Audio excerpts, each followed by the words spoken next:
Health and Wellness. I'm your host, Karen Langston, and I have a very special friend with me today, GloriaHildreth. How are you? I'm fine, thank you, Karen. Oh, I'm so glad that you're here today. I know we have a lot to talk about, but I always want my viewers to get to know who I'm with today. So let's tell the viewers just a little bit about who you are. Who are you, Gloria? Well, I'm a wife and a mother. I'm a caregiver. But most of all, I'm a survivor who's thriving today. Well, good for you, a survivor. I like that. Oh, that's just amazing. And tell our viewers a little bit about your story.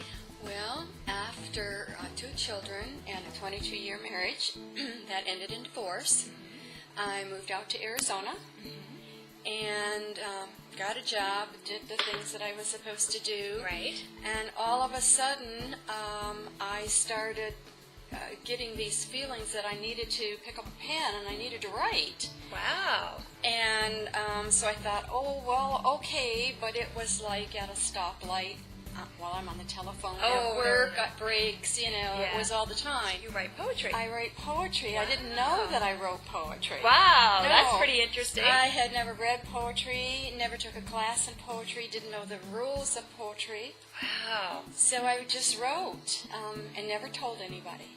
You kept it to yourself? I kept it a secret. Wow. I was ashamed. I was ashamed of the raw pain and the strong feelings that after a 22-year marriage. And so I never told anybody. Only in the last few years did I even mention it, but nobody has read them. Oh. My present husband was the first one to read them. We've been married 5 years. I just kind of looked at my husband and said, okay, you're going to be the first one Wow. who will ever read them. I have almost 200 poems. Wow, what a treat. And I got a lot of, ooh, Ouch. ooh. This is the G-rated stuff. Yeah. And so I had them, I just kept them in the order that I wrote. What I wanted to show was it's not easy. It's not all of a sudden you can click that switch Yes. and you're healed. And that's not how it worked. It took me 3.5 years to write almost 200 poems. Wow, that's amazing. 200. Yeah. Wow. Almost 200. And it was, like I say, it was painful. And the first words out of his mouth that night after he read them all was, you need to publish them. He was the first person who read them, so to go right from reading them and publish them, that was too quick for me. We're not ready for that yet. We weren't ready for that yet, but it really didn't take that much longer. It only took a couple of months longer when I finally got them in the computer. I had scrapbooked them, put them in the computer. But what I was able to do was work through letting someone else read them. Oh, How it would help other people. Sure.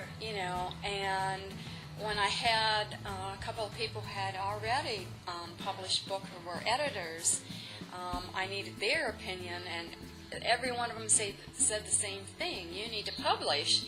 And I went, okay, I'm not crying.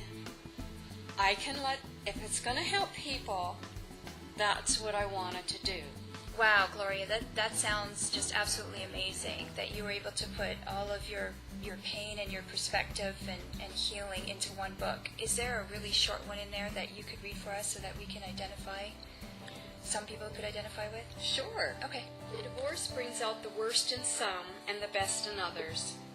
Finding out one person is a diagnosed pathological liar and what that means, and the other isn't, changes the whole picture. There is no hope to salvage anything. Trust. Trust I need for us to survive. Trust I need to keep it alive. Trust you need if you want true friends. Trust you need or you'll come to an end. Trust I need to gain respect. Trust I need and come to expect. Trust I need for us to survive. Trust you need to keep it alive. Wow, that is just absolutely stunning. I'm so glad that you shared that with us. Now, where can our viewers get this book from? They can get this on my website, Which is? GloriaHildreth.com. Okay. So I have one more question for you. and this is actually my best question. Okay. If you had the power to change one thing in this world, what would it be and why?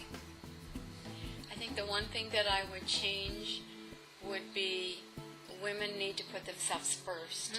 Amen to that. Yeah, they have a habit of not doing that, taking care of children and spouses and family members. Yes. And they always come last. If mom isn't well, nobody else is going to be well. That's right, absolutely. Whether it's physically, mentally, or emotionally. And so I really believe that until they can start putting themselves first, they can't heal themselves. No, absolutely. Well, look at you. I mean, it took 25 years before you were ready to heal, and I'm assuming that's because you had to wait for everybody to grow up, and so that it could be Gloria time. Well, it was my time before that, but sometimes you can't choose the time. Right. Somebody else chooses it for you. Yes, very much. You know, So you would definitely want women to put themselves first. Absolutely. I agree with that 100%. Well, Gloria, it's been an absolute pleasure to have you here today. Thank you. Guys, you definitely have to go to her website GloriaHildreth.com. and pick up her book, Reflections, A Moment in Time. And if you think that someone could benefit from the information we shared here today, I want you to take that step and be the 6th degree that could make a difference in your life or the difference in somebody else's life. Until next week, I'm your host, Karen Langston, with my wonderful guest, Gloria Hildreth. Bye.